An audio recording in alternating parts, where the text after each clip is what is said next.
Hello, everybody. Welcome back to the Indie Music Podcast. Still thinking of a name for this channel. You know, it used to be the Indie Grounds, then the Indie Music Grounds. I've called it Indie Music Podcast as well. I got a few names, but we're going to stick with it for now. And I extend a welcome to the 177 subscribers. Thank you so much for deciding to sub on this channel. And of course, to all of you guests and first-time guests as well, I extend a welcome to you. I hope everything is going all right with you. You're having a good week. And even if you're not, you can enjoy some time to just listen about a nice Icelandic band. We've somehow found ourselves going back to Iceland in the band that we're talking about this week. We've already talked about an Icelandic band before, Jonesy. And so this week, this is a band I've been waiting to talk about for a while. Of Monsters and Men. They were massive after the release of their first single. So we're going to talk about the events that led up to that first single and subsequent first album and what they have been up to since, because this is a band I really hope is not a one-hit wonder. But at the same time, what I've kind of discovered revisiting the genre of indie and growing up with indie music and listening to it, is a lot of times indie bands don't even rely on having subsequent massive songs. You know, they are perfectly content going off of the success of one major hit, and then they just appreciate the fans that stick with them afterwards, you know, and listen to their music that they've released since that massive hit or before that massive hit. So I don't know, you know, it's kind of just interesting to revisit that fact and kind of see that they're not like pop artists who, you know, they have to constantly be releasing hit song after hit song after hit song. Otherwise, you know, they kind of fade into obscurity. Indie fans are kind of just okay, and bands, you know, are kind of just okay doing what they're doing. So, of Monsters and Men, right, let's go back to the beginning. So, of Monsters and Men starts off with the lead female singer. I really hope I'm getting her name right. I researched it a couple of times, and I believe it is pronounced Nana. I believe it is. So please don't hate me if I'm butchering the name. But it does start with her. Because what happened was she had released or was hoping to release, I should say, music under her own, I guess you could say, name or own title. And she called the project Songbird. But it was just her. But as she was kind of trying to experiment and trying to grow her sound and kind of grow an audience, she was starting to realize she needed to have a whole band. You know, I don't know if that was because the sound she was shooting for was just not good enough with maybe one person or with one other person.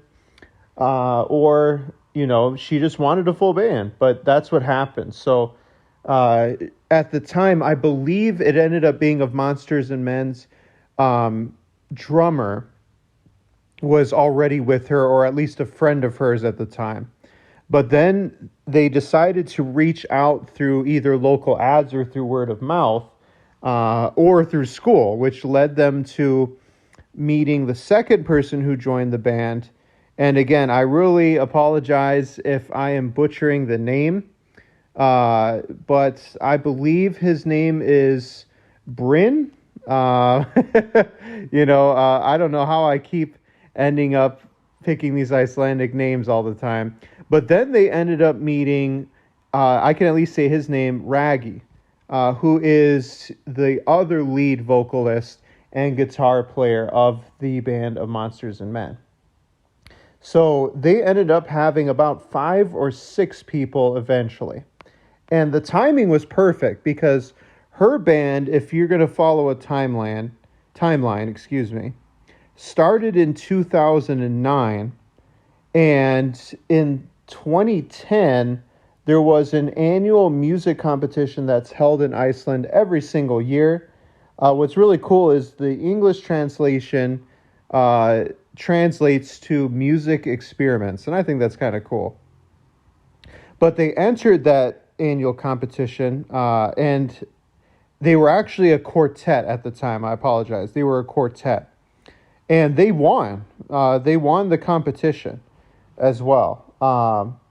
And after winning, that's when they decided to add 2 more members to play the keys, accordion, some background vocals, bass player. And they wanted to tour Iceland and work on new music and, an actual releasing of an album. They were kind of riding off of that momentum. Raggy came up with the band name, and what's cool is the band name is based off of, and if you've listened to their music, you can definitely tell this, is a lot of their songs tell stories, like a lot of Icelandic vocabulary and way of talking. They like to tell stories.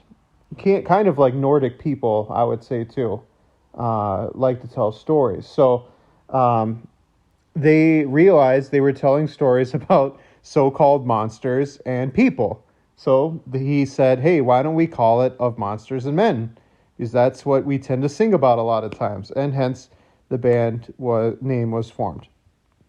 Now, they did not have to wait long in getting recognized. They kind of, like I said, they were set out to do so anyway.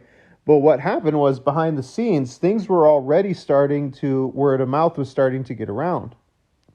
And so they performed at the 2010 Iceland Airways Festival, another kind of giant festival kind of showcasing in Reykjavik, up-and-coming bands in Iceland, kind of people to get their name out there. And at that festival was a very famous radio station here in America. We know it well, especially if you know indie music, KEXP. And they liked what they heard. They recorded them performing little talks in a living room, from a living room session, which is pretty cool. I'm sure if you're a Monsters and Men fan, or even if you're not, you have heard the song Little Talks before. And they were hooked. The radio station's like, you guys got to get out an album and perform. You guys are extremely talented. So they did sign with a record label. And in early 2011, so already we're talking about mid-2009, that's when we had Nana performing by herself. She realizes she can't do it all alone.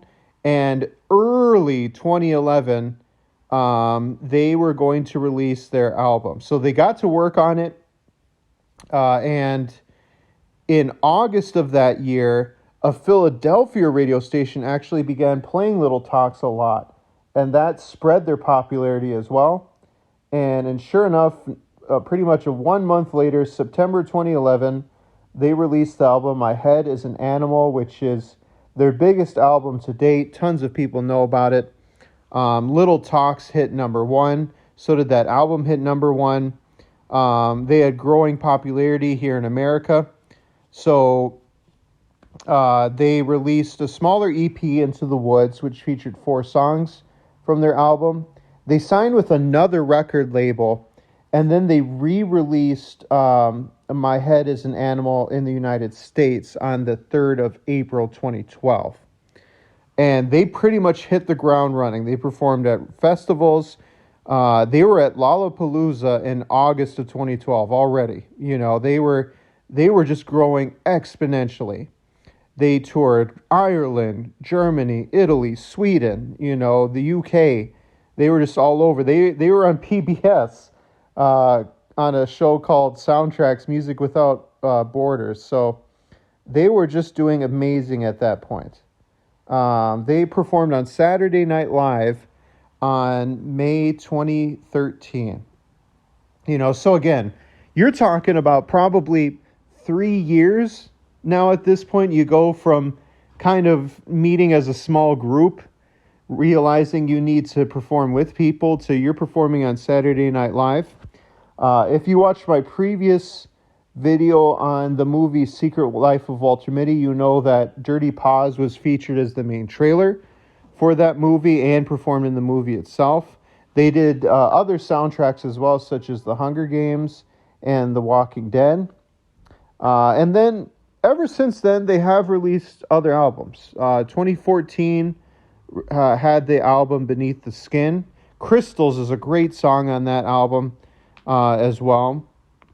If you haven't listened to that album, I recommend it. And then in 2019, they released the first single called Alligator for their third album, which came out later that year in July. That album was called Fever Dream, excuse me. They released a couple singles since then, and then they have released a documentary in June 2022, and a CD kind of accompanying that as well. That documentary was at the Tribeca Film Festival, and it celebrated the 10-year anniversary of that hit first album, My Head is an Animal.